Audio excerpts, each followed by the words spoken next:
The first thing I remember is the game that I love.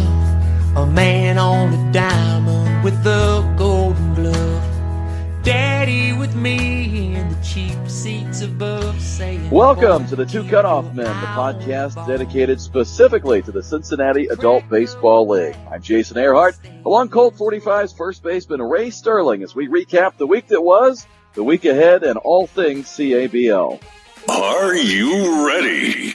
I said, are you ready? And we'd like to thank you for tuning in to the Two Cutoff Men. For more information about our league, you can visit our Facebook page by searching Cincinnati Adult Baseball League, and you can check out our league website at www.CincyABL.com. That's Cincy with a Y. You can find stats, standings, roster schedules, all kinds of good stuff on there. With that, I'd like to welcome in our co-host, who is also the show's executive producer. He leaps tall buildings in a single bound. Colts 45 veteran Ray Sterling. And Ray, welcome to podcast number 4. Hard to believe we're on our 4th one already. I know, it seems like it's flying by. I'm loving it, but and how about hitting over the 100 mark again for listeners for last week? So looking good. I'm loving it. Triple digits. We'd like to thank everybody who's listening, and of course, if you are listening, tell everybody else you know about it. Tell everybody on your team to tune in. That's the great thing about the podcast, Ray. Unlike live radio, you can listen to the podcast at your own convenience. And we're getting a lot of positive feedback. A lot of guys have gotten on there on the SoundCloud.com and found us and been followers. And you can find out every time there's a new podcast and listen to it. So certainly like to thank everybody for listening, and hopefully you guys keep listening, giving us feedback. We can keep this thing going. Yeah, that's what I'm hoping for. So it's looking good. As some people don't know, that I kind of mentioned a little bit to you, is if we keep this running for a couple of weeks like this, we might be able to get us into some sponsorship to be able to do this and maybe get a little bit better equipment and things like that. So we're working on that, and it's looking good. So let's keep up the good work. And guys, appreciate again for listening. And share it out there with people that aren't even in the league. That'd be nice. Yeah, lots of good feedback. And Ray, this is the fun part of the year for our schedule. The Wednesdays and Sundays are in full bore right now. We've played a couple of Wednesdays now. Since we last spoke, since podcast number 3, we had a full schedule on Sunday. I think you were still out of town, but we also got a full schedule in. With the exception that Braves-Knights game, we got everybody in on Wednesday night as well. I guess we'll just jump right into it. We can go over, kind of review some of the things that happened last Sunday. We'll start with the Dayton Braves and Meridians out at North College Hill. Big win for the Meridians. They come out of there with an 11-1 win. Brett Miller, a guy you're familiar with, he used to pitch up in the Dayton League with the Springfield Angels. His season debut, he went out there and got after it, 6 innings of 1-run baseball against a pretty good hitting Dayton Braves team. Yeah. Miller's really good. He's played in a couple tournaments with us. I know we played in one up in Columbus together and stuff, and he's got a hell of an arm. So, that's a good guy to be out on the mound.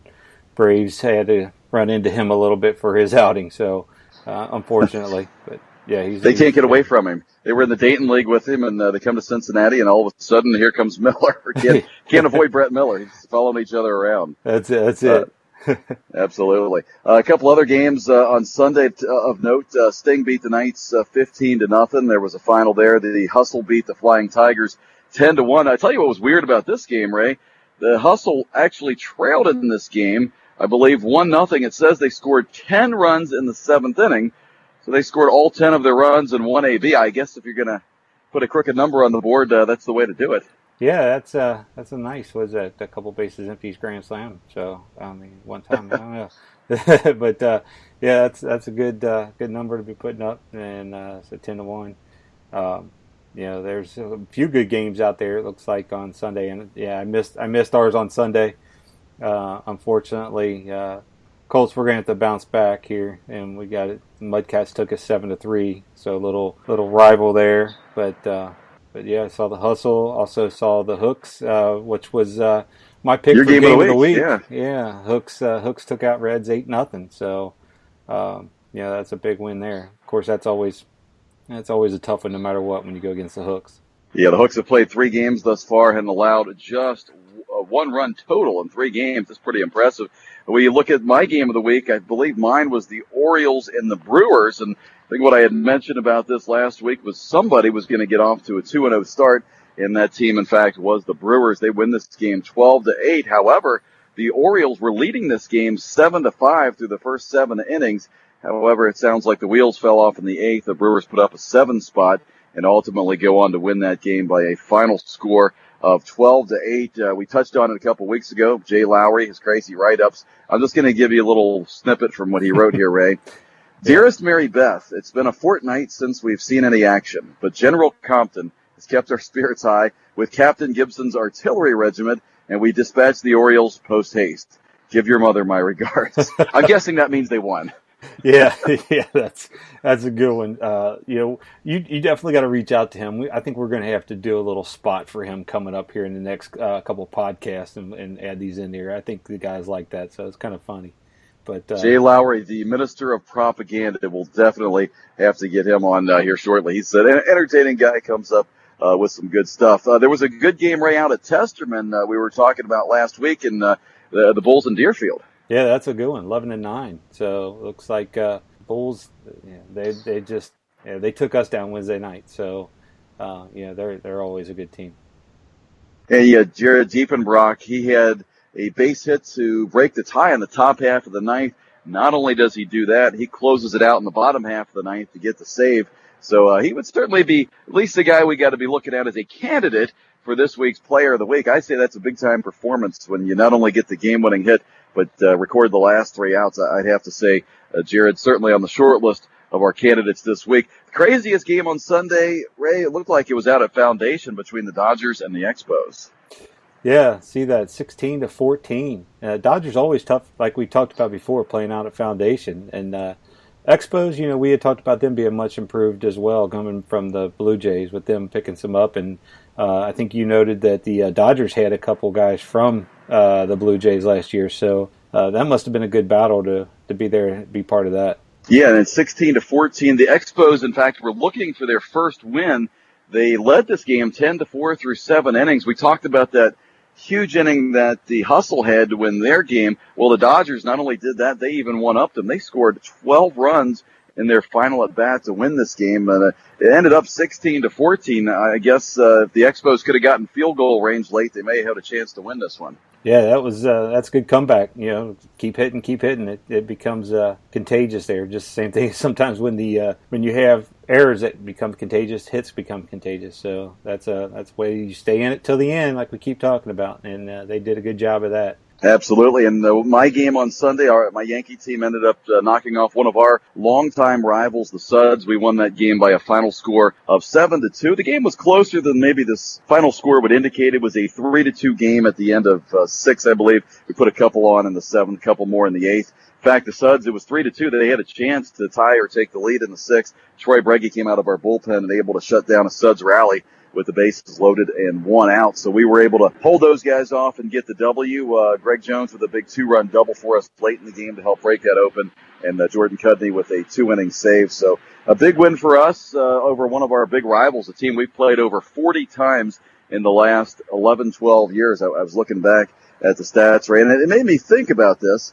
Who are your biggest rivals? With us, it's always been teams like the Hooks, the Suds, and the Sting. And, what really makes a rivalry in this league? I know you guys, your current Colt 45s team is very interesting. It's kind of spawned from a rivalry you had in another league when Murph was running the Reds. You guys were the Colts, and now that great rivalry you guys had playing out, you guys are all playing together now. Kind of cool. Yeah, that was a little weird. I know the first time we talked about it and we came in together, it was, hey, we're so used to fighting against these guys and being the top 2 teams in the league and going at it every year, and here we are merging together. But especially some of the guys like Gary King and especially Murph and Kevin Wren, those guys when they were playing with the Reds and everything, it was always fun to go out and want to compete against them. But I tell you, having them as teammates is a lot better. I enjoy it, and it's really good. And to be honest with you, I think our biggest rival right now, but we're still new to the league,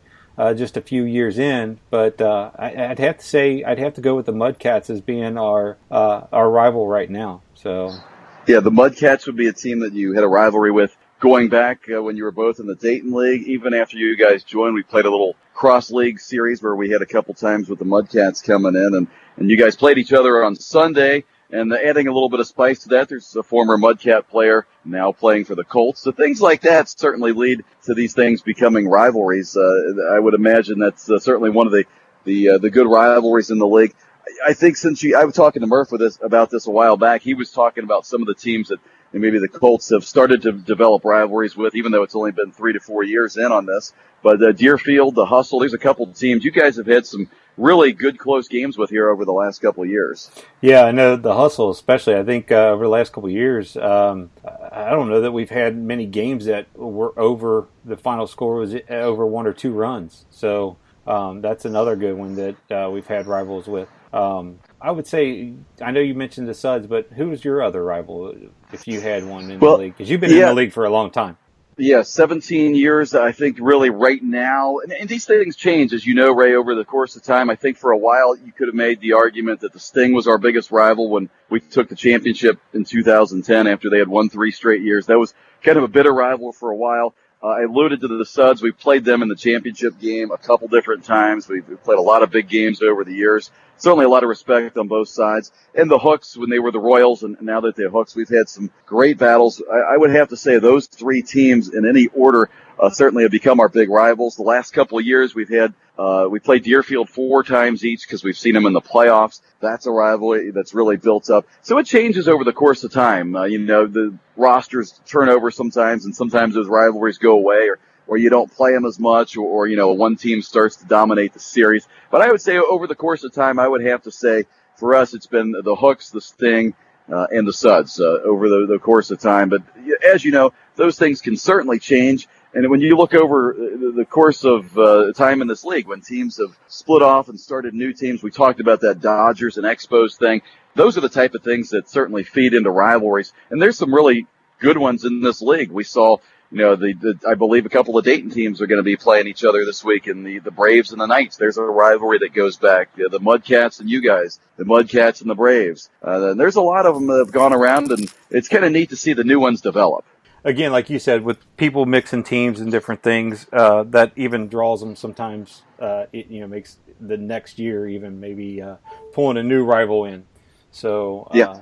So that's what makes the game fun. That's what makes the going out every week makes it a lot of fun. So let's just keep enjoying ourselves and while we can. And with that, why don't we take it into some of Wednesday's games? I'd like to be able to hold off on my game to the very end because it just wasn't a good outcome. But the Bulls are always tough, though. But yeah, go ahead and start off. We'll rattle these off from Wednesday. A lot of good games on Wednesday night. Go ahead and pick off where you'd like to start off here. We can just rotate them back and forth here. Yeah, well, we had another good one there with Deerfield and the Sting, 9-6 in that game. That's a good ball game right there. Sting said they had a little bit of little problem with some defense, but 9-6. That's going to be a good game at Finneytown. That's a tough loss for Adrian's team. They led that game, Ray, 6-3 with just 3 outs to go. That one, pardon the pun, but that has to sting, losing the game with just 3 outs to go, giving up a 6 spot in the top of the 7th. Oh yeah, that's when you're praying that game would have ended up being on a Sunday where we would have played 9 innings instead of 7 innings. But that's what happens on the short nights on the Wednesday night. So. Got to be that, or you're praying for rain or darkness to shorten it to 6 innings. I guess either way would have turned out a better result. A team that bounced back on Wednesday night, the team we played on Sunday, Rusty and the Suds, go out there and beat the Flying Tigers by a score of 2-0. 4 guys combined on that 6-hit shutout. So the Suds able to bounce back and get the W there. And a big key to that, they had 1 walk, they had 1 hit batter, and they played errorless defense. And that's a good combination to win ball games. Oh yeah, that's the big key, especially with our age and stuff right now. You do that, you can almost count up a W every night. So those are the nights you look forward to. How about the Hooks going out in the Foundation and taking out the Dodgers? Now, I mean, we talked about Dodgers being tough at Foundation, but it is the Hooks. So it's the Hooks. The Hooks are the Hooks. It was a game, quite frankly, that was fairly close, really, later in the latter stages of that game. It was 4-1. the Hooks led that game going to the bottom of the sixth. And, if you're the Dodgers, you get out of that sixth inning, at least you have a fighting chance in the seventh. But unfortunately for the Dodgers, they were not able to get out of that sixth inning. That's when the big